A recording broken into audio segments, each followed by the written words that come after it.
Welcome to Clydesdale Cricket Club and its home, the historic ground of Titwood in Glasgow, for 6 days of top-class international T20 cricket. We've reached day 3. Scotland defeated the Netherlands on Sunday, and then yesterday, a little bit of international cricket history was made as it took not 1, not 2, but 3 super overs to separate the Dutch and Nepal. 3 teams, 6 matches, all with one aim: to ready themselves for the upcoming qualification tournaments for the 2026 T20 World Cup. All 3 nations hopeful of attending the 10th T20 World Cup, hosted by India and Sri Lanka, the pinnacle of the 20-over game. Yesterday, Nepal needed a boundary, 4 runs to send it to super over, and that's precisely what they did. And the excitement, well, it just built from there. Super over number 1, Durham bowled and was rather taken about by Rohit Patel and Kushal Burtel, who hit 18 of the 19 runs for Nepal. But Max O'Dowd, well, they required 10 to take it to a second over. They did so with a 6 and a 4. So to super over number 2, and the Dutch setting a target of 17 with, again, some good play, and O'Dowd again finding his way over the boundary fence. But never count out Sri Lanka. That might have been a touch fortunate to go over third man after a fielding change, but they needed a 6 off the final ball, and Deepinder Singh Arey dispatched it, much to the joy of the Nepalese fans. So super over number 3, Zaklan Kashi, and on the first ball took the wicket of the Nepalese skipper Kyle Klein underneath, taking a fine catch. That brought in Rupesh Singh, but he fell. Just a little nudge to the Dutch captain, and therefore just a single run was required, but Michael Levitt ended it all in style with a marvellous 6. Great win for the Dutch. Well, despite the disappointment, the Nepalese players still met with all of their fans to receive some traditional Nepalese garlands. It really was a lovely moment after the match yesterday, the players giving of their time and the supporters delighted to meet them. The Glasgow Nepalese Association in full effect. Today's game, Scotland against Nepal. Will Farrell is pitch side for the coin toss. Let's get down to that and also hear from today's captains. Well, after yesterday's extraordinary match, I have absolutely no idea what we could be in for today, but we do have a coin toss to go through. So I'm down here with the 2 captains, Matt Cross from Scotland and Rohit Patel from Nepal, and Phil Thompson is the match referee once more. Matt has the coin. Tails it is. Tails is the call, and Nepal have won the toss. What are you going to do and why?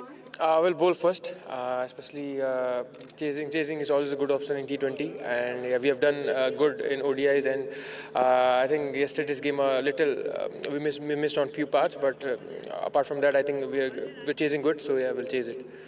Have you ever played in a crazier game than that yesterday? No, I've not been part of such game. So 3 super overs is not I've not played. So I think it was an amazing game. Are you making any changes to the team? Yeah, we have one forced change. Nandan is injured and he's out. In place of him, we have Basir. How many super overs today then? I don't know, but we'll try to play our best cricket. You always do, and it's brilliant to watch it go well today. Thank you so much. Matt Cross, I'll ask you, how many super overs do you reckon? Hopefully none. Hopefully we get it done before that point, but you just never know in this game. What would you have done if you'd won the toss? We'd have had a bat, so I think things are set pretty fair. I've got to ask you, what did you think of that yesterday? Yeah, I only saw glimpses of the game, but obviously it's pretty crazy stuff, and I'm sure the crowd really enjoyed it, so hopefully a more straightforward game today. Oh, you say that. I'm not sure, because you two play such incredible games. We saw that in Dundee. What about your side? Have you made any changes? No, same team as the other day. Is it hard when you know, because of those games you had in Dundee, you saw what happened yesterday, just the tight games you have, how important is it for you as captain to keep everything calm? Yeah, I think even more so with T20, you can never know it's over till it's done, and I think we saw that the other day, and we've seen it in the ODIs recently, so we have to stay focused all the way in. Well, good luck out there today. I'm really looking forward to it. Thank you very much. So there you have it. The news from the middle is that Nepal have won the toss and they're going to have a bowl.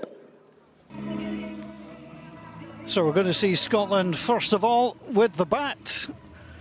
And that is how Scotland, exactly how they go. George Munsey, Mark Watt continues.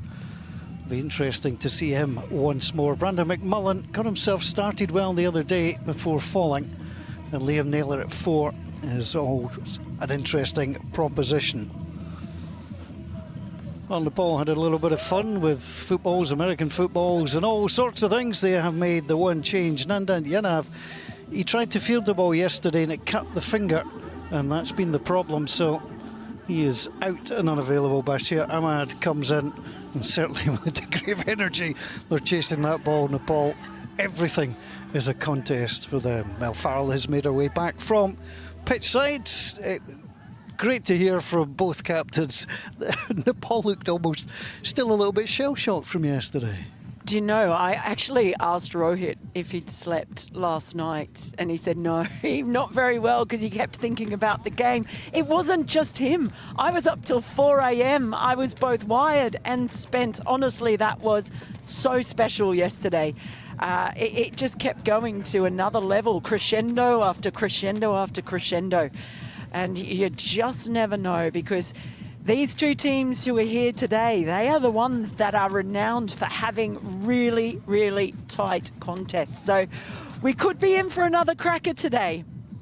And that's the beauty from the Nepalese perspective. I mean, they'll look back on that game at some point later in their career. Yesterday, it was the disappointment of losing. But they do get the chance to come back today, do something different and make an impact again. So that'll be good for them to do so. Oh, absolutely. I mean, you mentioned in the intro about everything that's coming for these teams. All three teams involved in this Tri-Nations, they are working their way towards T20 World Cup qualification. And there's situations like here in these games, that's what puts them in good stead when it comes to those knockouts.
Richie Berrington is part of that Scotland side, but we won't see him today. Matt Cross will continue. So he missed the last one-day international and he's missed out on 2 matches in this tournament. He's been pretty unwell, actually, but he's been determined to get himself here to support the team. It says a lot about what this Scotland team means to him. He plays through niggles and everything else. Unfortunately, he'll be gutted he can't be part of today because this is his club, Clydesdale. Proud history, and he's very proud of it.